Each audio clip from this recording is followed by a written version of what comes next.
Welcome to the Holly Hughes Podcast, where I keep saying creative people come to discuss what it is to live a life outside of the lines, outside of the box. But today we're going there. I haven't really introduced my intuitive out loud yet on my podcast, but with my guest today, we're going there. We're really, really, really going there. So I am going to do a really brief introduction to Samantha Howarth and Phoenyx, but I want you to hear their own voices, especially if you're listening over a podcast or Spotify or Apple Podcasts, so you can start to distinguish their voices. But these two women who I've seen online and talked to really intimately are the reason why I got brave enough to stand up and actually start my podcast. It's been 5 years of people asking me to do this, 5 years of me running. But when 2025 came, on my big board on the wall, it says to myself, this is the year of being seen. As I've always been behind the scenes and I've claimed my voice as a byline, as a word. So because of both of you, I am out here in a whole new way. So thank you for joining me. So let's start with Sam. I'm just going to call her Sam because that's who she is. She's the founder of The Way She's Made, and she blends human design and astrology into women's cycles to help women be empowered. And I don't want to say marketing and packaging. I don't even really know what is coming because I actually know you're changing everything right now. And when this podcast comes out, it's going to be something else. But thank you for coming. And my dear friend Phoenyx here, she is a multidimensional artist, an intuitive creative, and my favorite part, a ritual baker. So thank you both for coming. Yay. So I want to throw it out to Sam. So you explain how we all met. Okay. Well, so we initially met just because I had a thought and I was like, I really want to create a space that is everything off the table, bring the woo-woo women together. Let's just talk about everything from human design, spirituality, what's going on in our life, what intuitive downloads are you getting? So I had a poll to just throw it out there and say, hey, if I created this space, would any women be interested in joining me? And I had 40, 50 people within the first couple of hours say, yes, I'm in and sign up for this. And each month I've created it. It's called the Soul Sync Society. Well, my membership is now the Soul Sync Society, but the Soul Sync sessions are just live, free conversations. We meet on Zoom. We've had everyone from 2 or 3 people up to 10 people. And it's just a mix of everybody from across the globe coming together and these women just having these amazing conversations. So that's how I met Phoenyx initially over Threads, I think on the first post that I put out there, and she came to my first session. And then I met Holly a couple sessions later when I did that a couple months ago. So that's how we kind of all came together. And it was through one of those conversations where we were like, Holly, this needs to happen. And so here we are. And Phoenyx put me on blast. She just blasted my ass. So what I really liked about those conversations, because I was in a place of loneliness, right? I was just looking for woo-woo without the flake. Yeah. I was looking for people who live it, work it. Yeah. So there's plenty of healers out there or people who help who are very charismatic. It's those people I'm often more worried about, honestly, because the people who have gifts tend not to blast it. Yeah. Right. It's something that we hold sacred. It's something that is very integral into our being and our soul and our purpose. And I mean, that requires a bit of privacy for me and protection. I mean, that's how I come at it. What about you two? How about you? What do you think about that? Yeah, that resonates. I think it's I love that you use the word integral because that's what comes up for me. It's an integral part of our journey of remembering and realigning with our psychic nature to be protective and sort of go into the proverbial cave to reacquaint ourselves with safety and without being perceived all the time. Because being a psychic neurodivergent human is a lot. And then being perceived on top of that is like, it's a whole dysregulating process if you haven't been given the container from childhood. So I think that's a part of the process, is just being in your hermit, being in your cave, being almost in the void space. And then when you're like rooted and you've got your armor and you feel so sure of the pillar that you are, then you can go out into the world and you're like, yeah, I need my time to cleanse and come back to self, but I'm much more able to be fully visible and be like 110% out loud. Yeah, when you said cave, I just see Mary Magdalene in her cave with all of us in our red capes. I mean, my hands are sweating. This is so fun. So I know that you, Phoenyx, talk about having your gifts since you were young and getting them from your grandmother. I'd love to know, like, when you figured out you were different, because I had all my gifts too, but I didn't know. Like, how would I know that my normal isn't your normal? So, like, how did that happen for you? It actually took quite a long time. So just for clarification for the audience, my grandmother transitioned when I was 2. And that's when she gave me all the gifts that she wasn't able to fully actualize in her experience. But it wasn't until I was, I would say, around 26 years old that I started to realize, oh, my experience of being human is different than other people's experience of being human. And it was through going to like yoga classes or meditation circles and starting to have conversations and realizing other people were trying to figure out how to close their energy field and how to like separate their energy and their emotions from other people's energies. And I was like, hold on, wait a minute. What now? Like this is, I was just like, this is just what it means to be human, right? Like I never had a thought like, I'll be honest, there was always a part of me that was like, I know I'm special. And I think we all have that to a degree, but there was a part of me that's like, I don't know, I feel pretty singular out here. Like I'm not resonating with a lot of these other people. But it was starting to have those conversations where I was like, oh, where this specific small group of people is having a very singular experience compared to the rest of the collective. Something's going on here. And then that's when the rabbit hole sort of opened and swallowed me up. And I was like, oh, it goes quite deep. Never mind. That's fascinating. So Sam lives in a very haunted place. I would like to say this because she's in Savannah. So like how my brain is connecting the dots between what you just said is like when I was young, my grandfather, I think, had antiques, and I had an antique chair in my bedroom as a child. And in the back of the chair, there was like a rose carved into it, and it always changed faces at night and stared at me and scared the shit out of me, honestly. So I pile all my clothes on it and until the chair would fall, which would then also scare the shit out of me.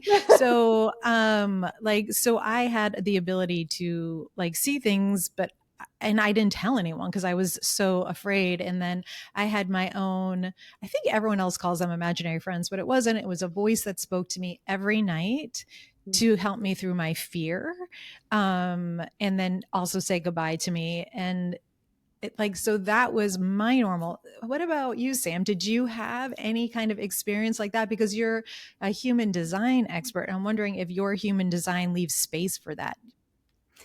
Yeah, so even in my astrology, like I have the Cancer moon and I'm a Capricorn sun. So the depth for me, and like going back to the conversation about integrity and authenticity, is like a core thing for me.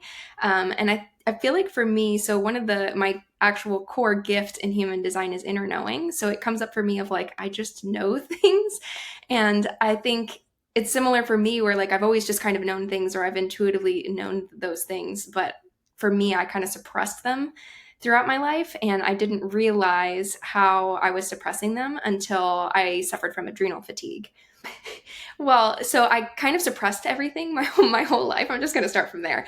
I suppressed everything and wasn't realizing it until it kind of started to break my body down. And I really put myself out there when I started to do wedding planning. And as an empath and somebody who picks up energy, that was really bad move because I was picking up all of the stress and kind of surprised. I was dead for like a week after a wedding. So I was like, what is happening to me? And once I started to shift into that holistic journey of healing my body, it started to reconnect all the dots. And I started to go down the rabbit hole, as Phoenyx said, like deep, deep, deep of like, oh, there's energy healing and there's all of these different components to us. And if I'm suppressing that, my body's picking up on all these energies and these emotions. And that inner knowing and that guidance is, and then like, the voices and the downloads and stuff like that. If I read a human design chart, like the downloads that I get and the connecting pieces, it's wild to me that I can just sit there and like have a conversation and I'm like, oh, I know exactly where you need to go because I just heard it. And people are like, what? Like, how did that happen? So it's not until I went on that journey, probably in the past like 3 or 4 years, that I really started to connect all the pieces and understand like, oh, that's what this is. Yeah, you both seem to have gone through massive shifts, like Saturn return. Like Saturn return hit me a bit different. Like I did the starter marriage divorce thing for my Saturn return, and I decided that I couldn't be or work like my dad. It was like my continuous daddy issues, my onion in this life. But for me, it was more about that, and learning I matter and I could say no. That was like, not that I was good at it and not that I wasn't neurotic still, but like that was it for me. Like that I can't, what I used to think my superpower was is I could survive it. I could survive that. I know how to manage that. I could survive that. I could put up with that. I could put up with that. I know how to deal with that. I could put up with it, but I just was shoving everything until it exploded. And then I was like, oh, maybe not. Maybe I have to kind of do it different. And I'm a big believer that as we climb the ladder of life, if we skip a rung or two, God's like, nah, babe, go back. You need to go back and hit that one back up. So you guys are younger than me. So the Saturn return effect is newer. And right now, while we're recording, is this wicked, awesome Mercury retrograde. And it has been a fascinating, what's the word? Vibration. I'll just use a vibration for me, because all of my own fears about, again, stepping out and being seen, that voice is here. And I was like, nah, no, bitch, shut up. Like, stop, just stop. Which is like fascinating that you never outgrow it. But I think also when you don't hit these places of difficulty, even though we hate them, there's no getting better. How does that work for you two? Like, like with Phoenyx, you have both your art and your gifts. And we didn't actually touch on that. You do shadow work. So when I first saw you and I could energetically see that, I was like, no, man, I don't go there. And you're like, why not? Right? Yeah. Just like that face, just that face right there. Like, well, you can try to hide from it and I'll tell you what I see, but I like your beautifully confrontational directness I love that.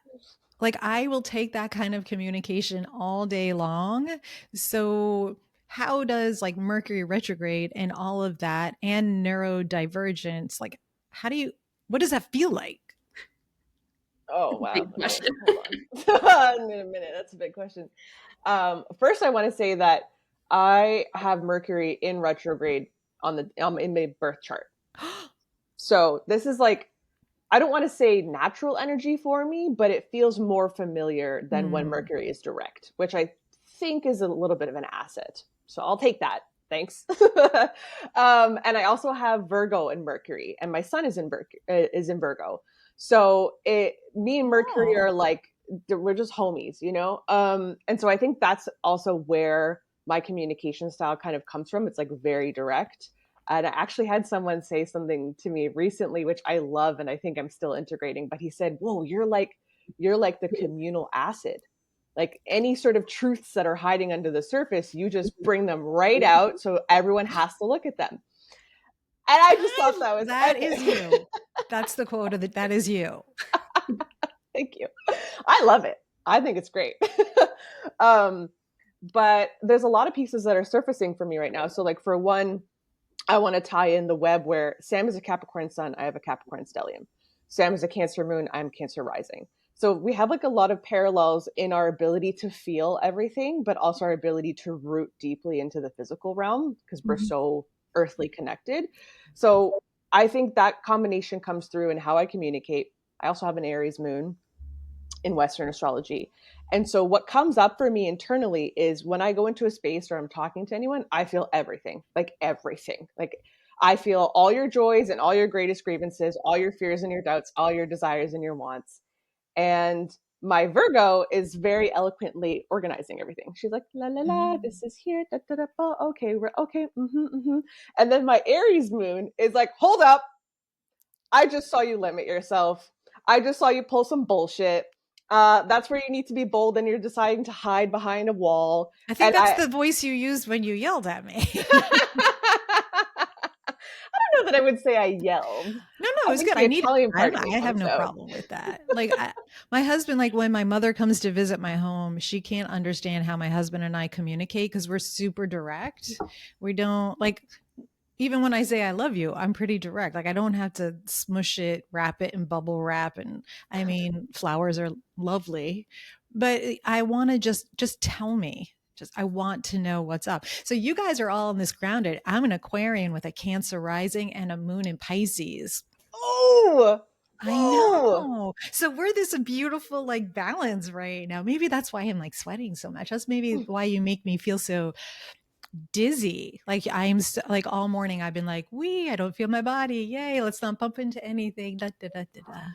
I try to ground it. They weren't having it. They were not having it at all. And I've got lots of grounding on me too. And it's like, nah, man, just go with it. So, wow. All right, Sam, you are in the middle of starting over again, right? Of transitioning, elevating. Like you're just like how I actually see it is like discarding old packing tape. Yeah. Yeah. I've done it a couple of times, and I feel like there was a little bit and a little bit. And then this one, I was just like, okay, all of that's done. Like all of these pieces that were fragmented, that were whatever left over. I just left a relationship. He was a Leo, the same way my mom was. And I know Phoenix has called me out on this in a shadow work session, where my soul kind of picked these people to basically put me in the roles of forcing me to accept myself on the deepest level and to confidently go forward and own all of what I am and to kind of show that to the world. And I had never done that before. I was always just kind of the same way that Holly was, or like people pleasing. And I did not realize it until probably the last 6 months of how much I was just holding on to some of these other things because it felt safe, no matter how unstable it was or whatever, because that was familiar to me. Like those feelings were feelings that I felt in childhood, things that were said to me as a child. I was just like, okay, whatever. And it just kind of like layered on, and that was what was normal to me. And then all of a sudden I just woke up and I was like, no, that's not normal. Like I deserve to be happy and I deserve to own everything that I'm doing. And so I had that transition. I moved a little under a month ago. And so I'm in my nice new place now. And I just kept hearing this voice of like, the things were not lining up because I was making my dream too small. So I have this big vision of having a homestead and all this stuff. And I was basically kind of narrowing it down to be what's logical and realistic. So that's the balance that I've been fighting for the past couple of years through my awakening is what is logical and where am I holding myself back because of logic versus what can the universe give me because it's not on a budget. So I kind of started to lean into more of the woo-woo of like, okay, the universe, let's see how good it can get. And I like, instead of getting a little tiny townhouse, this place fell into my lap, and it's basically like a mini farm. Like I have fruit trees in the back. It's like this huge lot, fully fenced. I could bring all my dogs. Like it's this amazing space. I just feel like my soul has been here before. Like I feel like I could be creative again, and that space has been opening up. And in my corporate life, after like I graduated with a graphic design degree, did all that stuff, did the corporate life. And I was like, no, I don't want to sit in an office with no windows all day. Like I need something more, that this is not actually living creatively. This is the logic talking. So I quit that job, did the wedding planning. We know how that went. Now I have started my own business, and through that journey built the business that I'm in now. So there's been so many different transitions of like starting over. And I feel like each time I've reclaimed more and more of me. And now I'm in a place where I literally put up a post a couple of days, like 2 days ago. And it was like, okay, here's the things that are shifting in my business, and people are probably going to lose their shit. But, you know, I'm going all in on the woo-woo, and I'm talking the human design. I'm talking about cycle syncing. Like I'm just claiming it because I feel like that's the only way, because I was grasping at the design pieces because people understand it or it was safe. And I'm like, I love all that. I can integrate that in some way, but I need to lead with the intuitive. Like I'm not using my gifts or sharing my gifts. And my core gift is literally that inner knowing and like helping people to bridge That clairvoyance. Can we use the right word now? Can we just say clairvoyant, that you're clairvoyant, clairaudient, clairsentient? Come on, let's go. Bring out the Claires. Maybe we should get your little shirt. Claire. Maybe your nickname is now Claire. Like for the next week, just call yourself. My mom's name is Claire. Is it? Do you like Yeah, her? and she's a Capricorn. Oh my! My mom is me in another dimension. My eternal gift is to learn to love her every time I don't. Yeah, that's a good way to do it. I think I spent so much time, like my Real Not Perfect Academy was created to help people stop doing what they know, because what they know is uncomfortable and they didn't actually make them happy. It was just, this is what I know. So that's what I was saying in my Saturn return, right? Like, this is what I know. These are the people that I know.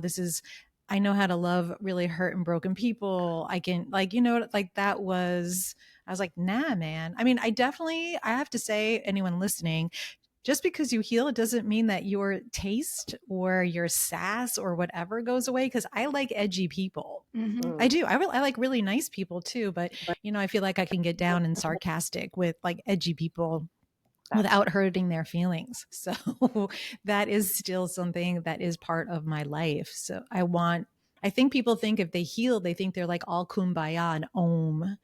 And no, you're still a person. We're here having a human experience. I can't live on the plane of being connected to spirit all the time because I wouldn't be able to drive.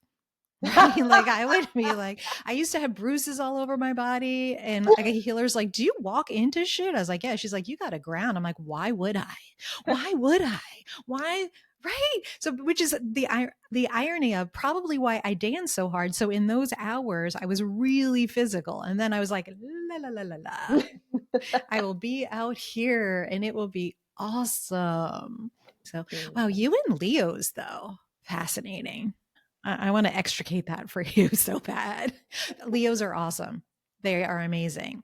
They have a gift of mesmerizing me. Like when a Leo looks at me, I feel like I am the only human in the world, and they see me and I am gorgeous and talented. And so I'm like, yes. And then they turn their head and it all goes away and it goes to someone else. And I'm like, I get like, it triggers like a strange jealousy still. It's fascinating. I'm like, oh, look at that. Damn Leo. Oh. So, okay, you are into human design. Mm-hmm. And first of all, you're like a manifesting generator or whatever. Regular generator, but yes. Whatever. So I am a splenic projector 6'2". So I'm just jealous of everybody else, but I want to ground you right now, like in who you are that way. So tell me a little bit about human design. Why don't we share with other creative people why exploring that might help them understand their journey, where they get stuck or not seen. Mm-hmm. I love that. So the thing that brought me to human design is I was on that self-discovery journey where I was trying to fix my body, like kind of recalibrate my body and realign with what health was for me. And as I was doing that, I learned about cycle syncing. I was learning about all these other tools, and human design was one of them. And as I was diving deeper in on the marketing perspective, or looking at creative projects, I was like, why is what's working for this person not working for me? And so I was trying to logic my way out of that question of like, logically, why does this strategy work? And I couldn't logic my way out of it. So human design gave me that answer. It's like a blueprint or a roadmap back to your own energetic blueprint. And I was like, this makes so much sense.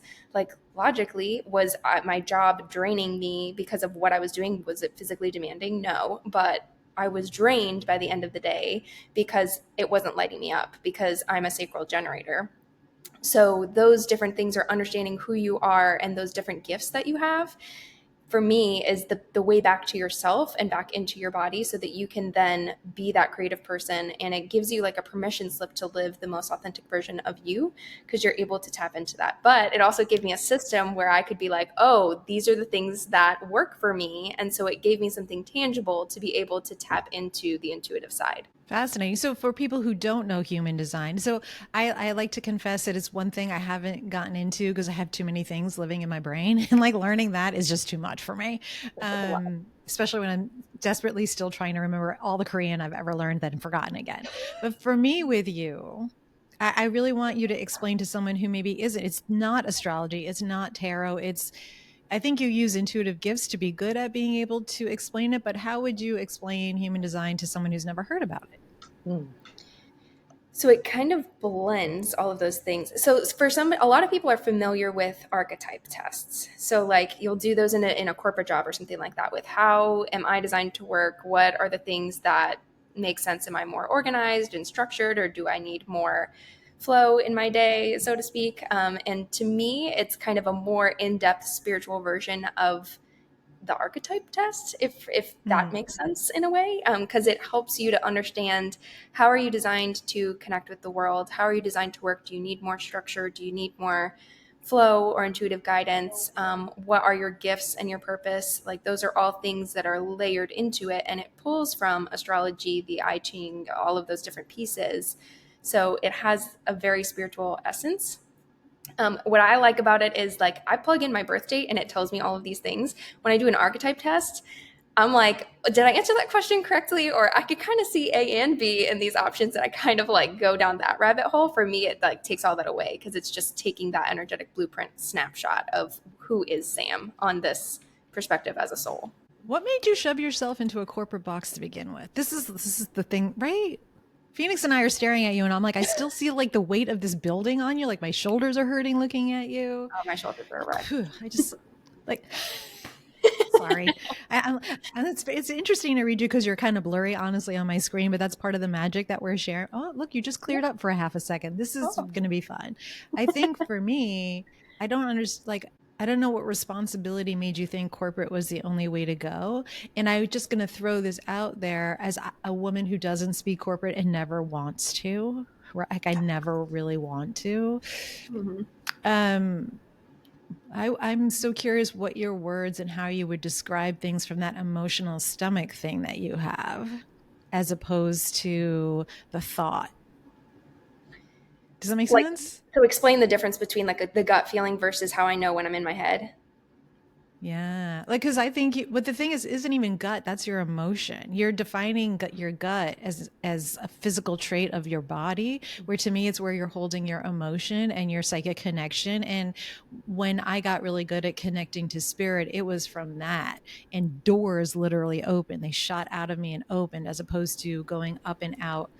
For anyone not looking at me, a lot of people who, when they learn to meditate or start connecting to spirit or their guides or whatever you want to call it, they often go like in their third eye or crown chakra, which is the middle of your forehead at the top of your head, because it's easy to dream that way, right? But you're not really grounded. You're not pulling the full message in. When you integrate the message into your body, you then start to interpret it. I guess that's a good word. Did you use that word? Because Phoenix is smiling at me.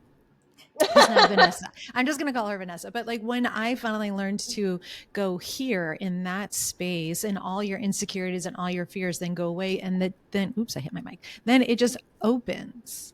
It like, and literally it just like all this light and all these doors.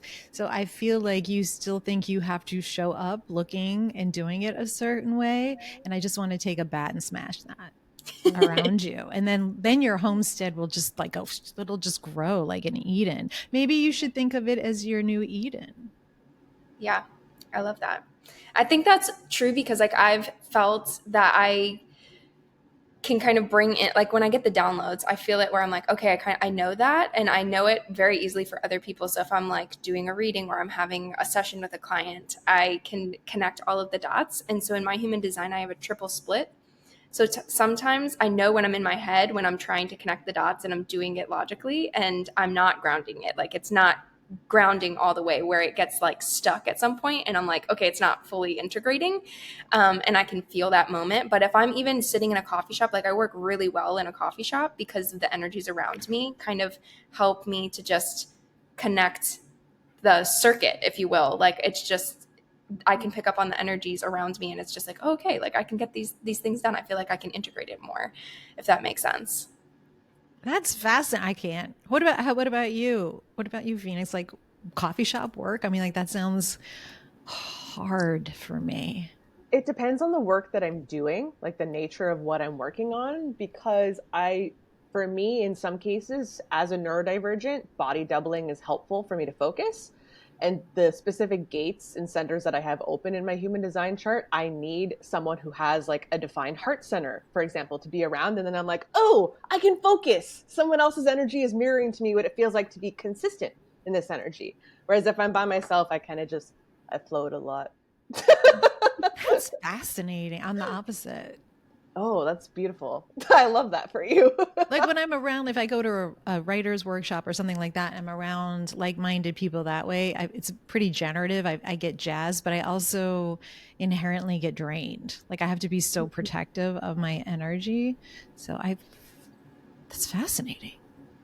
I think it depends on the day too. Like it's so multi-layered, like depending on where I am in my cycle, depending on how much solitude I've had that week. You know, if I've had a lot of time alone and I'm ovulating, I'm like, hell yeah, put me in a fucking cafe. But if I'm in luteal and I've had no solo time, I will hiss at you. I cannot be in a cafe working. And Sam does that in her work too. She actually uses the cycles to help lead. I love that. That's how I overcame my burnout, was just understanding that. And that's how I like started to understand my body more. And that's when I started to connect the dots with my gifts and understand and see like, okay, things are trying to come in, but I was blocking them. All right. So, okay. I think I originally started asking, how is this Mercury retrograde? How is it hitting you? And like, so when it's over, like in 3 months, when we're sharing this with the rest of the world and your image comes in, you're focused and clear, like, where do you hope to be? Like, what are you imagining or manifesting, honestly? It's interesting because when I see this huge homestead, it's not even just a homestead, because about a month ago, I was like, okay, I have this vision of a homestead and I want like the animals, I want the land, I want all of this. But I was like, but how does this integrate to the work that I'm doing? So I literally meditated on it and I had this crystal clear vision of like, there's a co-working space and it has this huge barn, and like the stalls where horses would be are actually spaces where people can have meetings. And like, there's this, how Google has the places where it's like, get out of your normal day and kind of go play or do a game or something like that. Like I want to do that, but in a grounding way where it's like, go build a garden, walk on this path with like the reflexology stones. And there's like an animal healing center and like a meditation space and like all of this stuff. Like it was just so clear. And I was like, okay, that's a lot bigger than I was initially thinking. So I'm actually recreating that now with my membership program, just on like a smaller scale, basically. And I'm creating the mind, body, soul, and business resources so that people can take those and use those where they're at now. So whether that's a meditation or a visualization or the vision mapping, I'm doing the co-working locally. I called it the Boss Witches. So we meet up at coffee shops once a week and we connect and collaborate and just co-work together. And that started kind of blowing up. So I'm kind of working on building that. So I see that evolving, and I really just want to build an ecosystem of visionary women, same way that I did with the Soul Sync Society, where we can come, we can connect, we can collaborate, ground each other, mirror things back to each other so that we can continue to evolve in mind, body, soul, and business. So bringing in some of the... I love that. Can I offer one word switch for you instead of build, grow? Because you're a homestead, you're not corporate. I like that. Right? And that's like what you did. You grew this connection here. Yeah. Right? Look at like all the things that are coming out of it. So I'm going to help steer you away from like that magnet that you can connect with that you don't like. Yeah. You don't like that one. Yeah. So let's replace like flick that out the window. Yeah, because like I love the fact that you are disciplined and you have your process, and there's linear thought, which is like a whole new thing for me, right? Linear thought to go A to B to C, right? I like that. And it works for you. That's your structure. I wouldn't change that, but I don't like the word build. I like grow, because build takes work and grow is organic. Yeah, I like that. Literally. So like we're in Mercury retrograde. I know you are right now releasing some of your old art, right? Like you're an artist, literally. Actually, you have a favorite quote. I don't know if you know that, but what creativity isn't a hobby, it's a holy way of being. I love that you say that. So tell me how that is for you, like, and how you live that. That's your truth. I would say that it's a truth I'm coming back to first and foremost, because similarly to Sam, I've been in this consistent sort of transition phase where I'm like evolving, and then I feel like I've landed, and then I evolve again. I feel like I've landed, and I just keep expanding. So being a creator is my natural state of being. And I feel like, I'll probably cry saying this, being a human being is to be a creator, and to come home to the awareness that you are meant to solely create is the most devotional path you can take in life.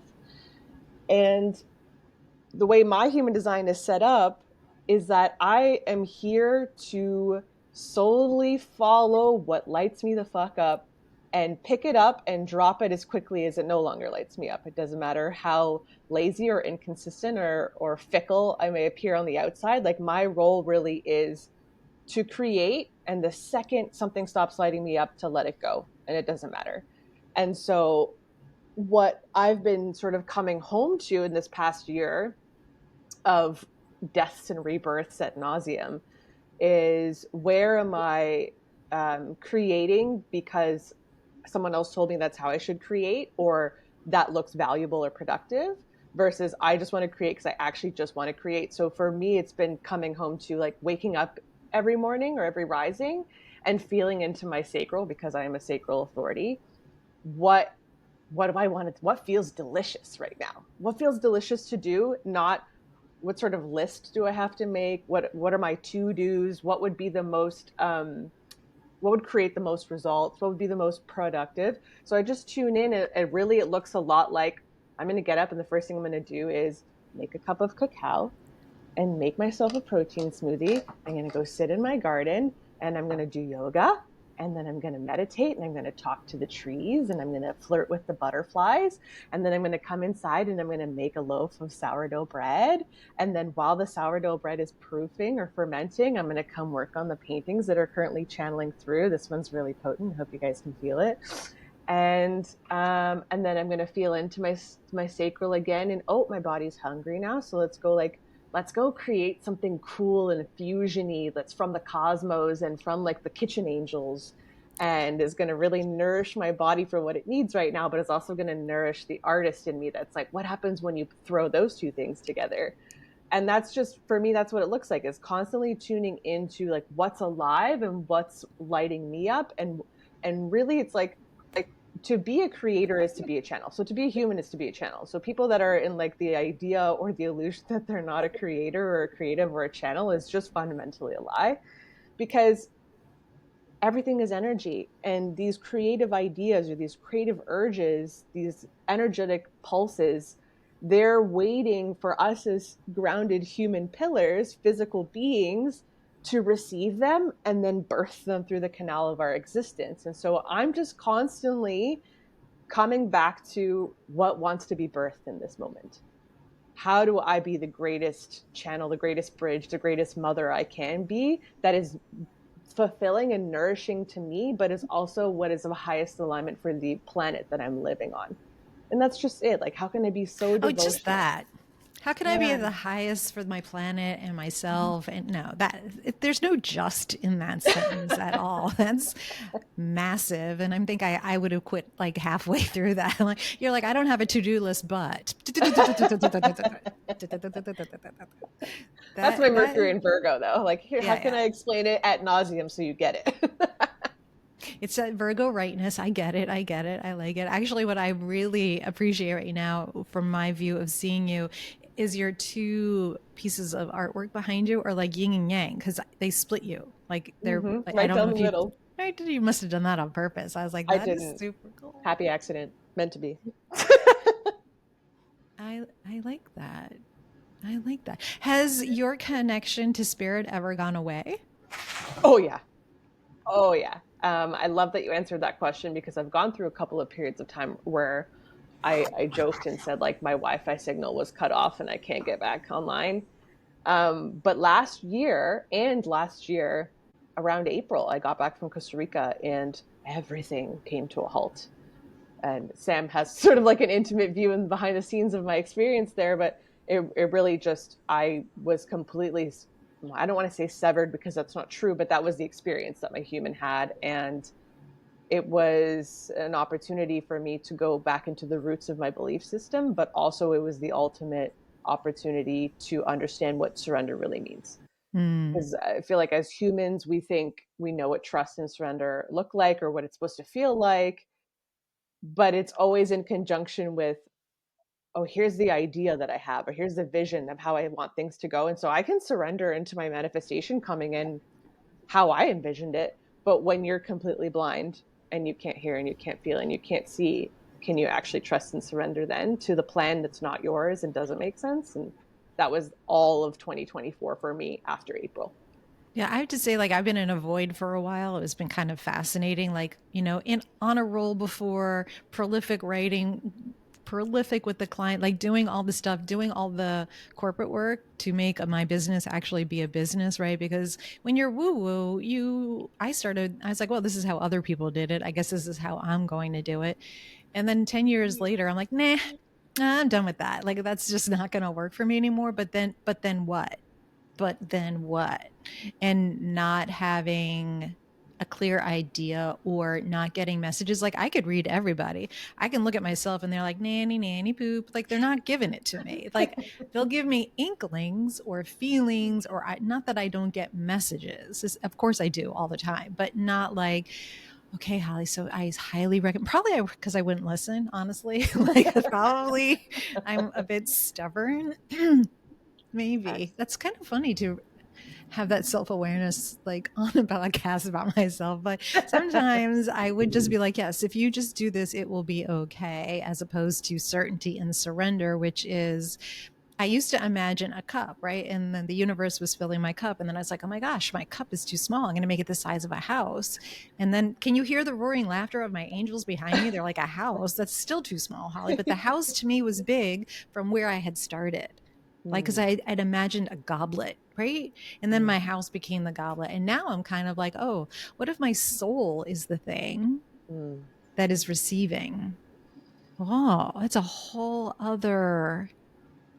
Yeah, that feels way better. My soul is limitless and I am limitless now. Do I have any idea how that's going to happen? No. Do I know how my voice or these stories or these people that I am trying to connect with the world are going to happen? No. Does that annoy me?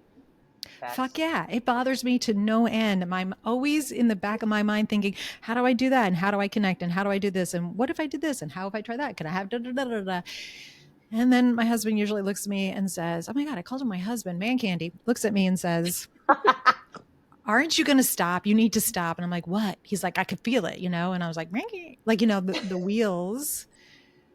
And then I grip the air like this, like energetically. I'm like, okay, I trust. Okay, I'll go dance. Okay, I trust. Because I don't know, right? Because I've had some massive unpleasantness in my life, as most people do.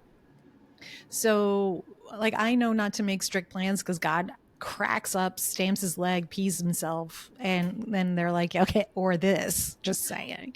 So as an Aquarian, I used to be so far in the future, and I really had to learn to be much more like present. It's funny how you both got into yoga. I kept getting like postcards back in the day before the internet, like, come to this yoga class. And I was like, oh, I can walk to that one. I guess I'll go. And I walked in LA, which, no one does. I walked to class and I had never been. So I was like the beginner. I was like, oh, this isn't what I thought it was. This is cool, right? This is cool. I also end up falling like in love with every yoga teacher, right? Because your heart is so open in the room. I was like, oh, I love Miss Shalene. No, she's like, no, that's what happened to me. I don't have that experience, but lovely to hear yours. Keep going. Yeah. I mean, yoga brought me to Brazil. Like, I went on a yoga retreat, ended up making one of my closest and longest friends there, right? So, like, you just don't know what the conduit of connection is going to be, which just circles us back to like why you and I, both of you, why we all met was I was looking for connection to be able to have these kinds of conversations, because if I go food shopping, this is not exactly the conversation I'm going to have with anyone around me. And Man Candy's sick of them, right? 22 years together. It's like, okay, are we done? Are we good? Should I nod more? Do you need another nod? Or he's like, look at this person. What do you think? No. Okay. That's what I thought too. Like, it all depends, but there is a heart reckoning and a spiritual connection that I think creative people need, that we're like to help us grow, like your word, grow. So I'm really grateful for meeting strangers that I jumped online. Like I just take the risk, not like, don't be unsafe people out in the world, but like take the risk to connect, because I think that's really what's missing. Yeah. So if you're neurodivergent, what is a safe way for you to connect with people? Like what's your typical first step? The first thing that came up for me was my human design. So I almost feel like Sam should answer this, because as a Manny-Gen, I don't really go looking for people. They come to me. Like I'm a 4/6 and so is she. So we're kind of just like, when we're ourselves and we're in our sacral, we magnetize people. We don't really go looking for them. I'm sticking my tongue out and wiggling my fingers. For me too, it's so Phoenix, when you were talking, something that came up for me recently was, the logic versus the feeling. It is, as a generator, you have to follow the joy. And that's when you're feeling frustrated about something or you're feeling that spark gone. So it's not step by step, it's spark by spark. Like you have to follow the spark. And in this moment, what is the spark for me? So like what you were talking about when you go into your garden in the morning, what is that spark that's going to light me up? And like once that spark goes down or dims or whatever, you're like, okay, well, that's my key to move on. So it's like that's your sign to switch. So when it is all about coming back to the present moment, and that's where when I start to plan or I start to worry about like, oh my gosh, am I going to have this on this date, or am I going to get this done? Am I going to do all of these things? It's like I have been reminded a lot recently. I have been constantly outputting and not allowing the input. So they gave me the visual of like a kitchen, the two swinging kitchen doors of an in and out in a restaurant the other day. And it was like, Sam, if you're just constantly going out the indoor and out all of the other doors and like you're not taking the information in that we're sending you, how are you going to be able to create and just create and follow that spark? You can't, because you're outputting and you're constantly burning yourself out. So following that spark, being present in the moment enough to hear that input and then take that, what does it feel like, and then follow that spark. So it's, in that place that I want you to get your messages in. So for me, I feel it on my right side. I don't know what organ that is. Is that a kidney? I don't know. Right under your ribs. Liver. Yes. Thank you. I'm like, I think I need more coffee. Liver. Like you are plugged into anxiety. Yeah. So I don't know if I'm mirroring you, if it's your left, but so when that is taken away, you have to get used to a new vibration. Yeah. And that's part of you grounding there. So if you are, and I say this from an elder who's had this experience, that you get wired for an anxiety. Yes. And you don't know that you're wired to it. Mm-hmm. It's these people that usually like, I can recognize out and I have empathy, but I no longer care to help. Yeah. Right. Because it's a level of anxiety that is eventually actually ends up feeling like a sharp pain for me and you, and also in your hip. Do you have like issues right now with that? But that's what that is. So it would be to trust that you don't need that, because it's going to get full of something else. But first you have to just heal that, like literally. Yeah. Like I always get Archangel Metatron to come, because he looks like a steampunk angel to me. It's so fun. But when he works with physical healing with me, with clients, is that I put an angelic Band-Aid on it. So can I put one on you? It's going to make you nauseous. I apologize. But like, we'll slap on it. It's pretty fucking big. Sorry. But, I don't have to apologize. It's my podcast. But like a big, so it looks like a seed of the soul. It's very similar to the flower, but it's a little different. And I can't draw it, sorry, because I'm terrible. But it's like from your ribs down to your hip, and it takes from your belly button to the small of your back. It's like a big Jaws bite size, and it's family dynamic, and it's like legacy of what you've inherited, and it's just time to let that go. They're telling me if you trust someone, like could do an Akashic record for you. Like, I just want to put the book away, but you're going to get really nauseous later. I apologize, but that's the work. Like, because I'm making you feel the anxiety that you're still feeding, right? Whatever, that you're still like the same door. It's just a different analogy. And then when you're like, nah, man, I don't want this, you might purge it a little bit. So maybe take some charcoal later. But then you get to decide what vibration you want to be at to grow. Yeah. I see no limit for you, by the way. It's just this little bit, this little hump. So maybe your Mercury retrograde will be, well, you can draw. So if I were you, I would like create something of it, like, or make it. That is very weird. It looks like, do you have mud in your yard? Yeah, it's Like, do you have like a sandy place dirt. where there's, Yeah, well, it's interesting. so I'm So almost, I've been feeling these messages of like, I know that I'm in this space now in this scarcity mindset. And I keep saying like, I don't want to live in that anymore. So I've been writing notes down and burying them by this tree out here in the dirt. oh, that's fascinating. I mean, I'm a big setter on fire. How about you, Phoenix? I've done I that burn too. shit. I do that. I've done I that like a lot. burning better. I've Okay. done that. I've done it and I I've burned it. But for some reason, this tree was like I was like so called to do that. And I've not really done that before. And I was like, okay, I feel like it was just like anchoring in that corner for some reason. You do? Okay, I'm going to let you trust your message. But for what I'm seeing is like, I almost want you by a stream and I want you to make like a mud lump. I don't know how to really explain Mud path. Yeah, just like there's something in that. There's something about the earthiness of that. There's something in that. And then I need you to smash it. Okay. Well, because you're so in, I guess it goes back to that building that I'm seeing. This is the form it has to be, and it should be this. And I have all this anxiety. I'm going to shove the anxiety into it. Let the earth take it. But it's so much bigger than you think. So a lot of times when I ground and I ground past the earth's core and I go into the star center of the planet, do all that fun stuff, that vibration you can do, but it's just leaking out the side. Like, bleh.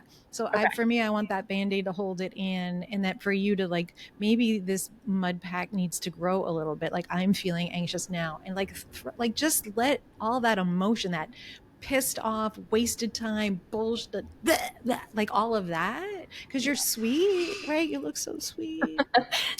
We know better, right? But like put it all in and then like break it. Like just be free of it. Let whoever needs to feed on that or take that and ground it for you away. Like let that happen. Okay. And then you're going to have a different attitude. And I can't wait to see that. Mm-hmm. I've been feeling I know you see it. Like I'm watching her eyes. I feel like there's actually first is there anything that you want to respond with, Sam, before I say anything? I resonate with it because I've been feeling the shift. And it's that weird in between where I'm like, I'm not in that old world anymore, but I'm trying to anchor into the new and what that vibration is. And that was a huge, huge shift. And like, even this weekend, I took some calcara carbonica, which is a homeopathic medicine. And that knocked me out for like 2 days. Cause I was like, I could feel it. Like I felt like I was not in my body at all for like 2 days. So I can see I felt what you're seeing. I can see like her eyes sparkling. Right. I'm so excited. There's two things I want to say. The first thing that I want to say is, and I almost feel called to speak directly to your shadow for this because I feel like that's what needs to hear it, is I want to see you. Mm-hmm. Like there's this something in your field, and I understand it and have so much compassion for it. Like being yourself was not safely received. No one almost like your experience was, no one wants to see me for who I am. Mm-hmm. My true self is not welcome here. And I want to say to you, to all parts of you, like, I want to see you. This blurriness, this almost like desaturated, grayed out version of you, I don't really care for it. I want to see you. I want to see you so bad that I'm going to love up on her until she feels safe to come out. And I think I know the world is like really, really excited to see you. Yeah. It's funny because like even when I left, like I got divorced and all that stuff, I was like, who is Sam? Like I felt like my entire existence, I didn't know who I was. And so like I've uncovered pieces of that until now. Like I'm getting to the point where I'm like, screw it all. Like I just, whatever I want, whatever happens, and I just have to trust that it's going to be okay. I'm still, I question that sometimes where I'm like, but then I'm like, nope, you got to do it. It's fine. Like the old stuff it doesn't work anymore. Those doors have closed. So, and you might end up cutting your hair, right? You know, like we do that. I thought about doing that recently. Yeah, because it holds energy. I mean, don't go too short. We all do that. Don't make that mistake. Let me tell you, I made that mistake for you. You don't have to go that drastic, but because there is, I think we talked about this earlier, this like pushing energy or like force. It doesn't come through as like you need to force yourself to show up anywhere. You need to force yourself to be who you are. You need to force yourself to own your truest self. For me, it feels more so like you're wearing this really heavy metal like trench coat. It's like so heavy. It's like a weighted blanket, but like it's not nourishing you. It's just like take it off. So it's less force and more so just like let it go. Like let the burden off your shoulders, surrender all of the ideas and the thoughts and the projections and the worries and the concerns, and just do less. Do less, be more. Yeah. So easy. That's why I've shifted from the doing of like making other people's projects and doing the design work and like what you're talking about with just creating. I've done that so much, and now I'm like, I just want to create all of these things and put them in a library so that other people can access them when they need to, and then have these open conversations. That's what my membership is like, let's have these conversations. Let's do the group coaching and the talking and have a circle where we're mirroring these things. But I can still create, but it's whatever I want to create that day. All right. So we have, I'd like to try to keep my podcast to about an hour. We've reached, unfortunately, the limit of our time, which is why like when we all got on our Zoom calls, they would last forever. And I loved every second. Which we need to do one soon. Yeah, for sure. Yeah, I do. I don't get those messages anymore though, but we'll talk about that. Well, because the last 2 months I've been moving, so. Oh, whatever. No kidding. That was a joke. If people can't tell. The three of us whenever we want. Yeah, seriously. So I end each episode with asking my guests, if you came with a warning label, what would it be? So I am curious to, what is your warning label? Sam, you go first. This is so hard. And I like looked at this question. I was like, no, I'm going to look at it later. Something about going deep. Like the warning label is like, I'm not about the surface level. Like I'm going to go deep into it. I'm going to ask you the deep questions to get to that deep point, because like the surface level doesn't do it for me. So if you want to have a conversation or you want to overcome like that pattern and talk about human design, don't think about it's just going to be like this fun woo-woo zodiac thing. Like it's going to be, we're going to go deep into it, and you're going to question things when we're done with that breakthrough session. So. Okay. Phoenix, what about you?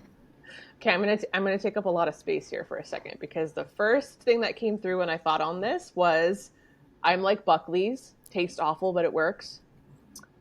Then immediately afterwards, what came through was caution, hot. And then I was like, I'm gonna ask ChatGPT what my warning label would be. And this is the answer that came through, and it's so beautiful. I love it, so I have to share it. Warning, high voltage sacred fire, handle with reverence, contains multitudes, may ignite dormant parts of your soul, then disappear into the mist. Side effects include sudden truth eruptions, uncontrollable laughter, time warps, creative explosions, and existential whiplash. Not suitable for the faint-hearted, energy leeches, or those allergic to magic. Do not attempt to box in, will burn through all limitations. I've never heard ChatGPT do anything better. Yeah. Facts.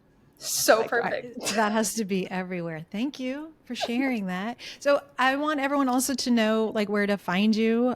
So Sam, tell us where you want people to connect. So my brand is The Way She Was Made. So across all social platforms, Instagram, Pinterest, Substack, all of that, it's at The Way She Was Made. And my website is thewaysshewasmade.com. So you can find me any of those places. Excellent. Phoenix, I know you don't like being found on social media-ish. No. Everything is on my profile. You just didn't see it. I didn't see it. I'm only visible when I'm meant to be visible, apparently. I don't know. We didn't even touch on this, but all my socials are Queen of Atlantis with 3 S's. If you want to know more, you got to find me on socials to make it make sense. So that's YouTube, Threads, Instagram, TikTok. And then my Substack is Sacral Embers. Yeah, we'll have those links below as well. So thank you. Thank you very much for like coming and this took some work. So, and as I guess an epilogue will be, we've had some Mercury retrograde issues with connection. I don't know if you all will be seeing 4 screens with 3 people, but that is what's going on. And those of us with the woo-woo, we're just rolling with it. So thanks for listening to the Holly Hughes podcast. My warning label is just ridiculously silly and sarcastic. We'll talk about Korea. So have a great day. Thanks for listening.